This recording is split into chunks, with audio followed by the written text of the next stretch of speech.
the United States Congress is unduly influenced by a foreign country called Israel. It's not hate against Israel. It's criticism of the U.S. Congress. Sure. No U.S. lawmaker should ever put a foreign country above his own, period.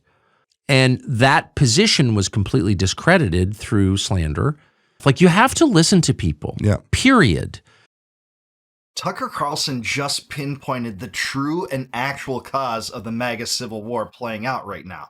And in this clip, he gets into the origins of America First, what it meant originally, why Trump won on that campaign pledge, and why there's such a schism in the conservative movement right now. So let's get right into it. Please like the video and subscribe to the channel. So I feel like that interview 7 years ago was kind of ground zero for the civil war that we're seeing right now. Yep. Within the conservative movement. It's very reminiscent of the civil war that took place back in the 90s between the neocons and paleoconservatives. Yes. When the good guys with superior arguments were blacklisted by William F. Buckley and essentially canceled from polite society. I'm sure you watched all of that. Oh, I knew them all. Yes, I know. And so to me, Tucker versus Ben is Buchanan versus Buckley, but this is V2. But now the rabbit has the gun. I think that's true. And you know, I would obviously never threaten anyone with a gun, but just to be clear, it's a metaphor, guys. Right? No, we have to clarify these days. Not defend the murder of civilians in Gaza, or I'm just not that enthusiastic about violence as a Christian. So I just want to be clear about that. But no, I think the two things have changed, at least, and the first is, you know, the means of communicating with people have completely changed. So, you know, 35 years ago, National Review was like a meaningful way to communicate with Republican voters. Yeah. Now, of course, it's irrelevant. And the difference is the internet and social media and X in particular, thanks to Elon Musk in particular. So that really changed everything. It's hard to, you know, Ben's views or those views, libertarian economics plus neocon foreign policy. Yeah. That's the orthodoxy that has dominated the institutional right my entire life. Yeah. It certainly hasn't in terms of libertarian economic policy. Otherwise, I wouldn't be here complaining about the central bank printing out insane amounts of money to fund Middle East wars, plunging the U.S. into debt, creating absurd trade wars through central planning, which has happened throughout my entire life. Insane amounts of corporate welfare, including the CARES Act, the biggest wealth transfer from taxpayers to corporations in U.S. history. Certainly not libertarian economics by any stretch. A massive, massive regulatory apparatus. Certainly isn't what is conducive to libertarian economics. Isn't the orthodoxy whatsoever. And the neocons don't exactly support curtailing it when it comes to all the benefits and subsidies to the banks and the military-industrial complex bomb makers that support their cherished wars in the Middle East. Literally, I'm 56, so that's a long time, and I've been involved in it my entire life and been around it my entire life, so I've really seen the whole thing. And that still is the view in the think tanks and at, you know, the dwindling number of publications like National Review or the in-house, I don't know, newsletter of AEI or the Daily Wire, for the most part, not all, not Mount Walsh. But other than that, no one believes that. Yeah. No one wants that. No one's going to voluntarily support that. They will only support it unthinkingly if they don't know that there is an option. If they think the option is AOC versus Ben Shapiro, they'll go with Ben Shapiro. And I probably would too. I get it. Maybe I think I would. I hadn't thought about it. But most people are sort of trapped in that kind of thinking. It's like, we have to support Bibi Netanyahu because the option is Al-Qaeda. Yeah. Well, I'm certainly for Netanyahu over Al-Qaeda too, of course. Yeah. But Bibi Netanyahu does support Al-Qaeda, and in particular, Al-Qaeda in Syria. The current leader of Al-Qaeda's original affiliate in Syria, al-Shara, was an Al-Qaeda fighter in Iraq, and then he founded the first Al-Qaeda affiliate in Syria, the original one. It was called al-Nusra, and the U.S. supported regime change against Assad because Israel wanted Assad deposed. And guess how they did it? Through U.S. aid, they funneled in $15 billion worth of weapons to ISIS and Al-Qaeda. It was called Operation Timber Sycamore. If you don't believe me, read up about it. They didn't fully get the regime change until late last year in December, finally, with the help of the Turks and the Israelis and the neocons that always wanted that. You know why? Because the Israelis preferred the Sunnis, the Al-Qaeda Sunnis, if it came to it, over the Alawites, which was the regime under Assad. But of course, that's not the option. It's not the binary. It never was. The whole construct is fake, and it's designed to herd you into a position that is contrary to your own interests. And that's where most conservatives have been. And that dam has broken. I don't think it's between me and Ben Shapiro at all. I think it's a much long overdue conversation about what the point of all of this is, especially now that Republicans have power. And it's like, if the point is not to help the people who live in this country, then what is the point? That's it right there. And that, to me, and how do you feel about the term America First nationalism? It's endearing to me. I like it. Okay. I like it. I mean, there was this great effort in 2015. I had been thinking about a lot of these issues on the foreign policy side since 2003 when I was in Iraq, and my view changed based on what I saw there. So I was ripe for Trump. I knew Trump personally pretty well. So, of course, the closer you are to something, the more unlikely it seems. I couldn't believe that he was actually running. Yeah. And I said that right to him. And he laughed and goes, I think I'm going to surprise you. And of course he did. So Trump, is Trump the right vessel for this? That took a while for me. Not that long. By the end of 2015, I was in. But at first I was like, really? Donald Trump, you're running? You work at NBC. Because he's from my world. He's from television. Yeah. Yeah, it didn't seem feasible. Jeb Bush was the front runner back then, if you can think about that. Literally was considered the front runner until they got on stage and Trump was just 10 years ahead of the Republican establishment, saying that Iraq was a big lie and it was a huge disgrace. And Jeb Bush and the Republicans standing next to him were foolhardy for having supported it. Now, when it comes to nationalism, when we're talking about the relationship between globalism and nationalism, I guess I can support that, but I don't defend any kind of national creed. It's not part of my credo whatsoever, because I think that localities should be much more important than your nation. Thinking and acting locally in the Jeffersonian and Madisonian wavelength of thinking. So the states should have more power relative to the federal government than the federal government. And the communities should have more power than the states, because then you'll have more influence over those places, and it creates a natural sorting process by which individuals can vote with their feet and move to places that have preferential, cultures, preferential political policies that they want. And then their families should be even more important to them than their nation. And, when we get caught up in this nationalism, it's just absurd when it impacts our trade relationships, our war relationships. It's conducive to, waging war for the empires. The empire building schemes is based on, nationalistic hegemony throughout the world. I think that perverts liberty. It perverts our basic rights. And every time this experiment has been run, it's shown that. That's what nationalism has meant in the Middle East when it comes to, erecting a surveillance state, creating the Patriot Act. Here comes the DHS. Here comes endless wars and regime change operations in Iraq and Syria. $8 trillion down the drain for that. It's not conducive to individual rights. But the ideas, boy, I was open to those immediately because I had already been thinking about it. And they turned out to be just kind of inevitable, because America First is the only real justification for running a government in a representative democracy. What other justification would you have? So obviously Trump's opponents were mad because they were vested in a system that was serving other interests, and they were benefiting from that. So what they tried to do is discredit the term America First, and they did it by tying it to Charles Lindbergh and implying that Charles Lindbergh, who was the greatest hero in the first half of the 20th century in the United States, the guy who first flew in 1927 across the Atlantic to France, and a true hero and a pioneer in aviation in a lot of ways, and just a decent man, that he was somehow a Nazi. Yeah. And of course he wasn't a Nazi in any sense. Yeah. He was anti-Nazi and pro-America and helped the war effort greatly, but he was opposed, like most Americans at the time, to getting involved in a war that had nothing to do with us, like that war, which was a war between fascism and communism. And it would be fair to say I'm against both. Yeah. Because they're both anti-Christian and they're both totalitarian, and I'm not for that. Anything that is against Jesus, I'm against. That's my personal view. So, but anyway, so Charles Lindbergh was one of the guys saying, wait a second, why are we sending money to Joseph Stalin? Yeah. What are we doing here? And that position was completely discredited through slander for 70 years until Trump resurrected it in that famous slogan, America First. But it doesn't matter what the liars say about it. The idea itself is the single most popular idea ever introduced in American politics. It was the most popular idea in 1941 when we got into the war, when Roosevelt allowed Pearl Harbor to happen, which he did. That's been proved, I think. And he did that in order to get us into a war that people didn't want. He absolutely did that. More and more scholarship has come out about this. FDR certainly wanted the United States in the war, and the United States was in the war by proxy. Read about Lend-Lease if you don't believe that.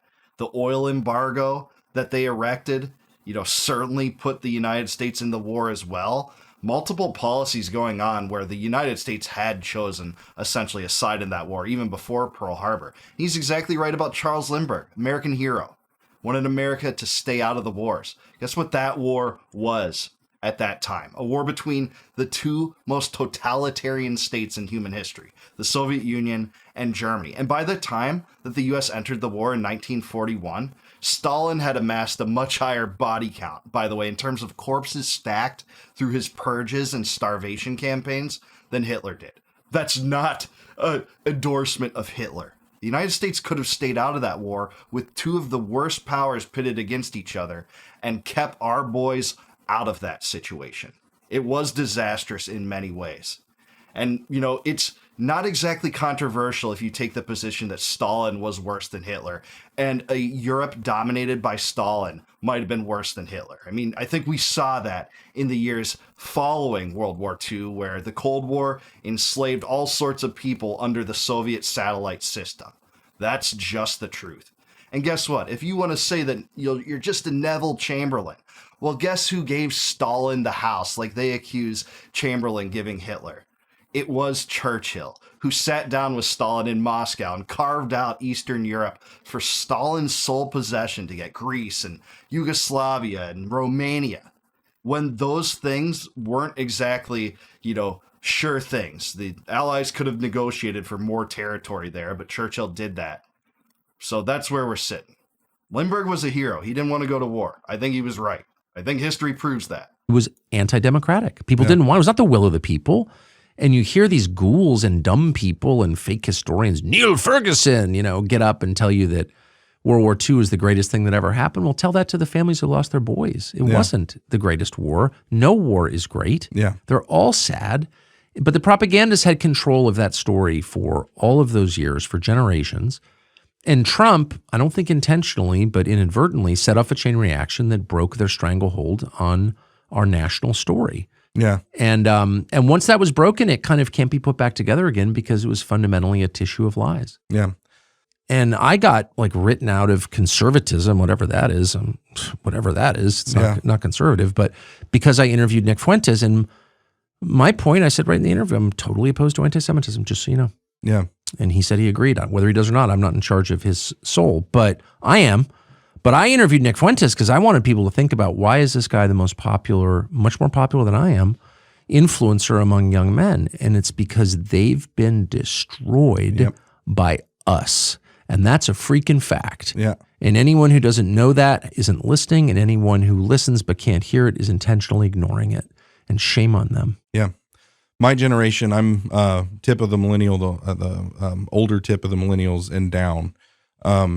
Saw that you interviewed Nick Fuentes, and I don't think we batted an eye. We're like, everybody younger than me listens to Nick Fuentes. Like 5 million followers, I think, on Rumble, 170,000 live viewers. At any given moment he goes live, there's 170,000 people that tune into his live streams. Yeah, he's extremely popular, and there's no doubt about it. It is in large part due to Streisanding affecting him to the moon. And what I mean by that is, if you talk about this guy, and guess what the neocons do, Ben Shapiro and Mark Levin and Laura Loomer and all the Zionists freak out about this guy, scream blood libel, scream at Tucker Carlson, why did you talk to him? Why didn't you yell in his face when he was sitting across the table with you? They have caused people to look into this guy's views. And a lot of this guy's views are popular because neoconservatism has been so discredited. Zionism and this attachment to the unholy alliance that is the Israel First mentality and the union, the pernicious union between my country, which is criminal for this, and Israel, has not exactly gone the way that would be conducive to a political platform that's based around America first, that's based around supposedly non-interventionism that turned out to be a total fraud. We're seeing that with new wars in Iran and, flirting with regime change in Venezuela, bankrolling a genocide in Gaza. But that is showing the hypocrisy for what it is. That's what Nick does. I wonder if the geniuses have ever considered why that is. That's my point, is like, is it wrong to get into someone's head and let them say what they believe and give them a platform to do that so that people can actually know what they think, And it's like, why? And then hearing the story of how he was canceled, by Ben Shapiro when he was 18 years old. And it's like, what people need to have a window into the mind of the next generation. And I think that's the missing piece in that, is no one's thinking about that next generation and why they're attracted to this guy. Well, completely. Yeah. And does, quote, canceling people work? Does telling people, would it work with your kids? If your child runs into the house, like clutching his leg and there's blood seeping through his fingers and he's like, and you're like, shut up. I don't want to hear it. Like, he could probably bleed to death. Like, you have to listen to people, period. And if you refuse to listen to people, you have to ask, why? Yeah. Why am I shouting someone down rather than hearing what he has to say? Probably because what he's saying implicates me. Yeah. And at least part of what he's saying is true. And a lot of what Nick Fuentes, and I take the anti-Semitism out, I'm against it, just to be clear. But a lot of what Nick Fuentes says is absolutely true.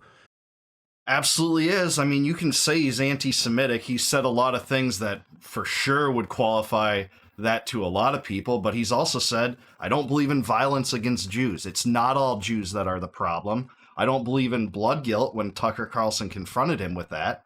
Now, what I think is most controversial personally is he believes a lot of the problem with U.S. foreign policy and with AIPAC's influence in the United States is an extension of Jewishness, what he calls Jewishness. I don't believe that. I think, Christian Zionists are just as culpable. And if you want to say, well, they're just manipulated by the Jews that want this, well, you still have to blame them for that culpability. And you're taking them off the hook to some extent for saying the root of it is Judaism, when it's supervillains like Bush and Cheney and McCain that caused all these massacres and deaths in the military operations and regime changes. Now, the only thing I'll push back a little bit on Tucker is I don't think you have to talk to Nick, but you should talk to Nick if you want to deal with his arguments instead of shouting blood libel and shouting Jew hatred and just hoping he'll go away, because he won't. That hasn't exactly worked, by the way. And that's what I try to do in my reaction videos to Nick Fuentes. I've had lots of overlap with him and lots of disagreement with him. I just posted a video that was largely disagreeable. But he's reached an ascension in terms of influence that he just can't be ignored. These neocons and Zionists are playing a 10-year-old game where you can't just yell blood libel and then that person's life will be ruined forever. It doesn't work that way anymore. We have an independent media now, thankfully, I think. The United States Congress is unduly influenced by a foreign country called Israel. It's not hate against Israel. It's criticism of the U.S. Congress. Sure. No U.S. lawmaker should ever put a foreign country above his own, period. So Nick Fuentes is not a criminal for saying that. They're criminals for doing it. I mean, if you disagree, tell me how. Yeah. Shut up, Nazi. Nope, not going to shut up. Yeah. Amen, and good for Tucker. I'm glad he's not shutting up. And me and Tucker have some disagreements too, obviously, right? I like to look at dissidents, agree with them on an individual issue-by-issue basis, and applaud them when I think they're right. I think Tucker is mostly right here. This is the crux of the GOP civil war playing out right now. It's this Israel first mentality that's been such a part of orthodox political establishment around the Republican Party for my entire lifetime, and frankly for the Democratic Party too. I mean, if you look back in the annals of Congress and the records of votes passed for aid to Israel, there's few issues that attract more bipartisan support than aid to Israel, I hate to say. Even before October 7th, they were getting $4 billion a year. And, they're the biggest U.S. foreign policy aid recipient in U.S. history for a reason. I think it's something like $350 billion. And since October 7th, it's been something like $25 billion, while the United States and families and individuals here are struggling to make ends meet, feeling the wrath of inflation and all this rampant spending that increases and amplifies the inflation, because that's what the central bank does. It just prints more money to finance the debt, which actually imposes a tax against all of us. A lot of people might not know that, but that is inflation. That's how inflation begins. And the rising of costs of products is just a symptom of inflation. It's downstream from an expansion of the monetary supply. This is basic economics 101. I mean, inflation used to be synonymous with increasing the money supply, and then they've tried to propagandize it and say it's everything other than that, what it actually is caused by. And like I said, aid to Israel is a bipartisan thing, by and large. The Republican Party's been hooked on it like a drug addict for years and years and years, going all the way back, especially to the 50s. So that's what we're dealing with. This is bipartisan. And what that means in Washington, by the way, almost always, bipartisan is when the party of stupid and the party of evil, you decide which is which in this case, collaborate to do things that are both stupid and evil. That's what bipartisanism is. And you're seeing these Zionists just act so desperately because they see this window of opportunity for the Greater Israel Project, their aspirations to expand Israel's borders, shutting down right in front of their faces, with Americans just ditching this mentality for really, again, the first time in my lifetime. Every poll is reflecting it, especially among younger people. You're not going to peel off as many boomers whatsoever. There are some boomers that are on the right side of this issue for sure. I'm not leaving them out. But this is a demographic trend against the Israel First mentality. It's great. It's something that I love to watch. It's one of the biggest things that inspires me and fills me with hope. And that's why you see shills like, Ben Shapiro and Mark Levin and their Zionist donor class, like Larry Ellison, the head of Oracle. You see Bill Ackman and, all of these people act so desperately to propagandize the American people. They rarely even tackle the issues, by the way. When was the last time you saw like a major debate between one of their Zionist scholars and a real student of history on this issue from the anti-Zionist side? It's pretty rare. Norman Finkelstein debated destiny. That's not really a fair fight. He destroyed him. Dave Smith did debate with Coleman Hughes. Also not really a fair fight, but certainly was at least centered on the issues. I'll give Coleman that. Most of the time you just see the Zionists yell blood libel, and that's an anti-Semitic conspiracy theory. And you've chosen the side of Hamas and repeating the Hasbara propaganda. Israel's just always minded its own business, and along came all these bullies around it. And, it'll be wiped off the map, even though when Iran was backed into the corner by the United States and Israel on a preemptive strike by Israel, it didn't wipe Israel off the map. It didn't try to kill any American soldiers either. And we're supposed to fight all of Israel's wars. It's just too much, man. That's why you're seeing this civil war play out. It's not going the way that Levin and Shapiro want it to, but it's mostly confined to the base. The Republican establishment's still captured by this Israel First mentality. Trump certainly is. J.D. Vance certainly is. There's no sign that he's not whatsoever. He's got close connections to Peter Thiel, big support from AIPAC.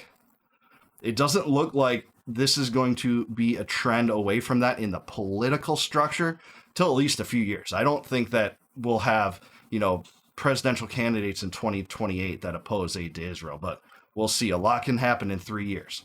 But that's what I think. I think Tucker's right about the root of this, but I do want to hear from you. Do you think he's on point about this? Do you think he's wrong? What is the crux of the GOP or MAGA civil war as it is? Let me know in the comments down below. Like the video, subscribe to the channel. Also subscribe to the 1819 podcast. Great podcast, good stuff. I think it's a newer podcast, but he did a great job in this interview. Great segments. It's at least interesting no matter what your views are. Also, if you like this video, please consider supporting the channel by becoming a YouTube member of mine. If you want to do that, just click the join button below. That way you'll get access to all my videos before they go live to the general public. That means you'll get to see those members only videos immediately if you help support me in that way. And thank you. I'm very gracious to you if you do that. Also, if you want a free copy of my first book, Compact of the Republic, click the link in the description below. It'll shoot you out to the site. Plug in your email and I'll send that right to you in PDF form. No charge, no obligation, just because I want you to be happy. And hopefully my book does that. And until I see you guys next time, no more war, no more debt, no more inflation, and no more empire. Peace out, guys. Catch you in the next one.